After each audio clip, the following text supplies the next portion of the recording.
योगेशजी, मी विचारतो तुम्हाला, आज निघालेली GR आणि आंदोलनाचा झालेला यशस्वी शेवट असं म्हणलं जातं, सरकारनं फसवलंय का मराठ्यांच्या पदरात लढ्याच्या प्रमाणात आपल्याला काही मिळालंय?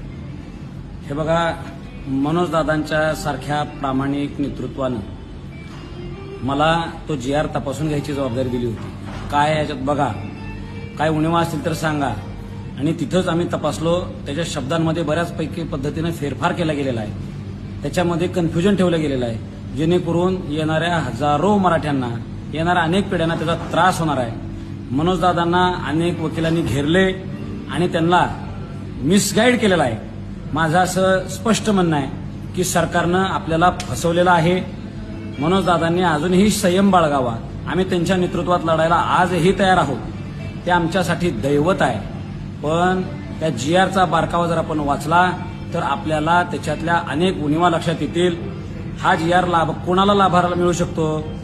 ज्यांच्या नोंदी कुणबी मराठा कुणबी किंवा कुणबी मराठा अशा असतील, अशा लोकांना त्याचा लाभ होईल. बरं, मग ह्यात वेगळं काय आहे? शिंदे समितीनं तर ते आधीच शोधलेलं आहे. बरं, अजून सोप्या भाषेत सांगतो, ज्या ज्या लोकांना शिंदे समितीच्या माध्यमातून नोंदी मिळालेल्या आहेत त्यांनाच तेवढा ह्यातला फायदा होणार आहे. दुसरी गोष्ट सांगतो, ज्या गावांमध्ये मराठा समाजाला नोंदच सापडलेली नाही अशाला अजिबात काही लाभ होणार नाही. आम्ही असाच ग्रह करत होतो, समजत होतो की हैदराबाद गॅझेटियर लागू करणं म्हणजेच तिथले सगळे मराठे कुणबे आहेत किंवा मराठा कुणबे आहेत किंवा कुणबी मराठा आहेत, असं त्याच्यामध्ये कुठेही स्पष्टता नाही. आणि हैदराबाद गॅझेटियरच्या बाबतीत अनेक कायदेतज्ञांनी माझ्याशी चर्चा केलेली आहे. ह्या GRला सुद्धा चॅलेंज करता येईल. याच्यातनं मराठ्यांच्या हातात पदरात काही मिळालेलं नाही. माझ्या दादांना ही विनंती आहे. दादांना मी हे सत्य सांगत असताना त्यांच्या जवळच्या लोकांनी मला थोडंसं दूर केलं. नंतर दादाने सुद्धा मला थोडंसं दूर केलं. पण जे त्यांनी जर माझ्यावर जबाबदारी दिलेली असेल तर एक छत्रपतींचा मावळा म्हणून, एक खानदानी मराठा म्हणून सत्य सांगायचं धाडस मी दादांना तिथं केलं.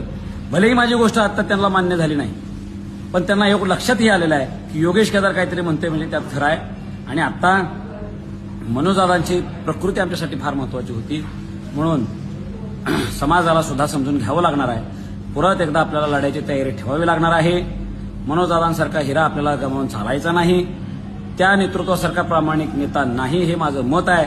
फक्त त्यांना काही लोक मिसगाईड करतात आणि शेकडो आत्महत्या झालेल्या, शेकडो लोकांच्या केलेल्या त्यागातून करोडो रुपये खर्च करून आत्ता जे काय आम्ही मुंबईला दाबलं होतं, सरकार घाबरलं होतं, न्यायालय सुद्धा घाबरलं होतं. अशा स्थितीत आम्हाला सगळ्या ज्याचा मराठा शब्द आहे त्याला